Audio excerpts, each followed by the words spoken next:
कहानी माँ का श्राद्ध। दीदी, याद तो है ना, कल माँ का श्राद्ध है। हमने बड़ी पूजा रखी है उनके आत्मा की शांति के लिए, इसलिए आपको सब परिवार के साथ आना ही है। रूही अपनी ननद कोमल को फोन पर कहती है। तभी कोमल उसकी भाभी को बोली, मैं नहीं आ सकती, आपको तो पता ही है उनको छुट्टी नहीं मिलेगी।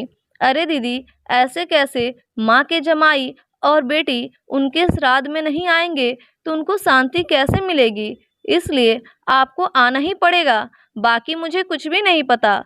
इतना बोलकर रूही ने फोन रख दिया। इधर कोमल पुरानी यादों में खो गई। जब उसके पापा की मृत्यु हो गई थी तभी कोमल अपने मायके गई हुई थी। कोमल को माँ बोली, बेटा तुम्हारे पापा मुझे छोड़कर अकेले ही चले गए, पता नहीं अब किसके आधार पर छोड़कर गए हैं। माँ कोमल के गले लगकर रो रही थी। तब कोमल बोली, यह सब लोग तो है ना, भैया भाभी और बच्चे, तो चिंता क्यों करती हो? कोमल कई दिनों तक अपनी माँ के पास रहकर आई थी, लेकिन हमेशा ज़्यादातर फ़ोन पर ही बात करना होता था। कभी कॉल पर तो कभी वीडियो कॉल पर बोलना होता था। बेटा क्या बनाया तूने? एक दिन माँ ने वीडियो कॉल कर पूछा। माँ आलू की सब्जी और रोटी बनाई है, कोमल ने जवाब दिया। माँ बोली, अरे वाह। सब्जी का नाम सुनते ही माँ की आंखों में एक अलग ही चमक देखने को मिली जो कोमल को दिखी। तभी कोमल माँ को बोली, माँ तुम्हें खाने का मन हो रहा होगा तो भाभी को बोलो बना कर दे। कोमल हंसते हुए माँ से बोली। तभी माँ बोली, नहीं नहीं, अब इस उम्र में आलू कहाँ पचते हैं, मैं तो ऐसे ही बोल रही थी। जब तुम्हारे पापा हुआ करते थे तब बहुत बार बनाती थी। भाभी का तो नाम लेते ही जैसे माँ की आंखों की चमक गायब सी हो गई। माँ ने कॉल रख दिया। माँ को क्या हो गया, ऐसे क्यों बोल रही थी? वहाँ सब ठीक तो होगा ना? कोमल अपने आप से बातें कर रही थी। ऐसे बहुत बार खाने की बातों पर बातचीत होने पर माँ की आंखों का भाव बदल जाता, लेकिन ऐसा क्यों था वह समझ नहीं पाई। लेकिन इसके पीछे का राज उसके समझ में आया जब वह छुट्टियों में 2 दिन के लिए मायके गई थी। एक दिन कोमल माँ के कमरे में माँ के साथ गपशप कर रही थी। तभी, दीदी खाना खाने चलो। रूही माँ के कमरे में आकर कोमल से बोली, चलो माँ तुम भी खाना खा लो। कोमल उठते हुए बोली, अरे दीदी नहीं नहीं, माँ को क्यों तकलीफ देना, वो यहीं पर खाना खा लेंगी, आप चलो। रूही बोली, लेकिन भाभी, लेकिन वेकिन कुछ नहीं दीदी, आप चलो, माँ के घुटनों में दर्द होता है इसलिए माँ कमरे में ही खाना खाती है। रूही स्पष्ट रूप से बोलती है। तो फिर भाभी मेरा भी खाना यहीं पर लाओ, हम दोनों साथ में खाना खाएंगे, ऐसे कोमल अपने भाभी को कहती है। इस पर रूही कुछ नहीं बोल पाई, लेकिन कोमल को साफ तरीके से समझ में आ गया कि रूही को यह सब पसंद नहीं आया। वह चुपचाप वहां से निकल गई और थाली में पूड़ी, सब्जी, रायता, अचार लेकर आई और माँ के लिए खिचड़ी। माँ यह क्या, तुम यह सब नहीं खाने वाली हो क्या? कोमल माँ को बोली। उतने में रूही बोली, अरे दीदी, माँ को यह सब हजम होता ही नहीं, इसलिए मैं उनको खिचड़ी और दाल ही देती हूँ। इतना बोलकर रूही वहां से निकल गई। माँ ने अपनी प्लेट उठाई पर माँ का ध्यान कोमल की ही प्लेट पर था। यह देखकर कोमल सुन्न सी पड़ गई। उसने माँ के मुंह में एक पूरी का निवाला डाला, लेकिन माँ ने मना कर दिया। तब कोमल ने अपनी माँ की आंखों में वही भाव देखा था जो वीडियो कॉल पर देखा था। पता नहीं भाभी का डर था या लड़की के निवाले का मोह था।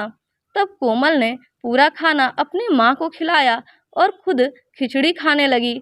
2 दिन कोमल वहीं पर थी और कोमल माँ को उसकी प्लेट का खाना खिलाती और खुद खिचड़ी खाती। ऐसे 2 दिनों तक चला। माँ के बहुत मना करने के बाद भी कोमल मात्र जिद से माँ को खाना खिलाती थी। वह बोली, भैया मैं कुछ दिन के लिए माँ को अपने घर ले जाती हूँ। घर जाने से पहले कोमल ने अपने भाई तन्मय से पूछा। वह बोला, क्या तुम्हारा दिमाग खराब हो गया है? लोग क्या कहेंगे? बेटा माँ को तकलीफ देता होगा, इसलिए माँ अपनी बेटी के घर रहती है।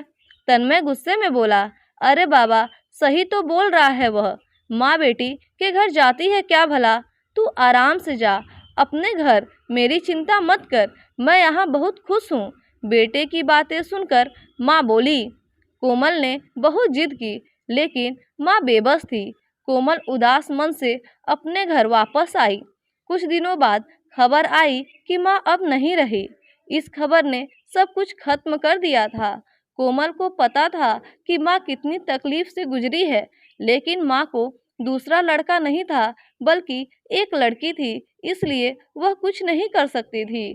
कोमल अकेले ही माँ के श्राद्ध में आई। आज माँ के श्राद्ध में 56 तरह के भोग बनाए गए। सब लोग मजे से खा रहे थे। लोगों ने रूही और तन्मय की वाहवाही करने में कोई कसर नहीं छोड़ी। दुनिया वाले सबसे अच्छा बेटा और सबसे अच्छा बहू कह रहे थे उन्हें। माँ के गुजर जाने के बाद इतना विचार कर रहे हैं, तो माँ जिंदा थी तब कितनी सेवा की होगी दोनों ने। कोमल दुखी होकर माँ की तस्वीर की तरफ देख रही थी। तभी दीदी चलो आप भी खाना खा लीजिए, रूही कोमल को बोली, जो माँ के रूम में माँ की तस्वीर सीने से लगाकर रो रही थी। वह बोली, नहीं भाभी, मुझे नहीं खाना। लेकिन क्यों? आप नहीं खाना खाओगे तो माँ की आत्मा को शांति कैसे मिलेगी? रूही कोमल को बोली, भाभी, जिस खाने के लिए मेरी माँ जब जिंदा थी तब तरसती थी, उसे मरने के बाद दे रहे हो तो वो कैसे तृप्त होगी? सोच कर देखो। एक बार आज आपने पकवानों का ढेर लगाया है।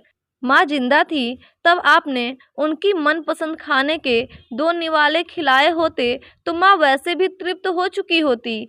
वही माँ का असल में श्राद्ध कहलाता। यह जो भी हो रहा है वह सिर्फ एक दिखावा है। इसकी वजह से माँ कैसे तृप्त हो पाएगी? और जो घर से मेरी माँ अतृप्त होकर चली गई, वह घर से मैं कैसे खाना खा सकती हूँ भला? कोमल चिढ़कर रूही से बोली। तभी वहां पर तन्मय भी आ गया। भगवान की लाठी में आवाज नहीं होती है भैया भाभी, वो जब भी किसी पर पड़ती है ना, तब जख्म बहुत गहराई तक और न भरने वाली होती है। आप भी तो 2 बच्चों के माता पिता हो, लेकिन मैं भगवान से दुआ जरूर करूंगी कि आप जब तक जिंदा हो तब तक आपको अतृप्त ना रखे। माँ ने तो अपना वनवास भोग कर कहीं नया जन्म लिया होगा, लेकिन आपकी जिंदगी बहुत बड़ी है। कोमल यह सब बोलकर माँ की तस्वीर लेकर चली गई। पीछे रूही और तन्मय की गर्दन शर्म से झुक गई। तो दोस्तों, माँ बाप जिंदा हैं तब तक उनकी सेवा करना, उनकी हर इच्छा पूरा करना, वही उनका असली श्राद्ध होता है। उनकी मृत्यु के बाद कितने भी 56 भोग बनाएं, वह सब व्यर्थ हैं। तो फ्रेंड्स, ये कहानी आप सभी को कैसी लगी? अगर अच्छी लगी तो कमेंट करके जरूर बताएं और इस वीडियो को लाइक करें। अगर अभी तक हमारे चैनल को सब्सक्राइब नहीं किया है तो हमारे चैनल को सब्सक्राइब भी कर दें। Thank you.